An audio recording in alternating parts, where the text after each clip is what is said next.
Hello বন্ধুরা, আজ তোমাদেরকে চিকেন দিয়ে খিচুড়ি করে দেখাচ্ছি। 1.5 কাপ মুগ ডাল নিয়ে নিয়েছি, একটু ভেজে নেব। ভাজা হয়ে গেলে আমি 2 কাপ সেদ্ধ চাল নিয়ে নিয়েছি, এর সাথে আমি 1 কাপ মুসুর ডাল নিয়েছি। জল গরম করে আমি চাল ডাল দুটোই দিয়ে দিলাম।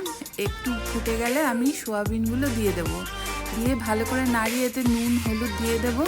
একটু ফুটে গেলে আলাদা কড়াতে আমি একটু ফোড়নের জন্য জিরা, গোটা জিরা, শুকনো লঙ্কা, তেজপাতা ফোড়ন দিয়ে আর গরম মশলা ফোড়ন দিয়ে আমি খিচুড়িতে দিয়ে দেবো।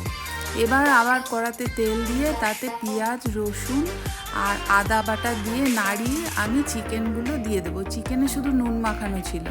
এবারে আমি তাতে নুন হলুদ জিরার গুঁড়ো ধনের গুঁড়ো লঙ্কার গুঁড়ো আর টমেটো সস দিয়ে কাঁচা লঙ্কা 5-6টা দিয়ে কষে আমি খিচুড়ির মধ্যে দিয়ে দেবো, দিয়ে একসঙ্গে নামিয়ে নেবো। এবার খিচুড়ির মধ্যে আমি অল্প চিনি আর 1 চামচ ঘি দিয়ে দেবো।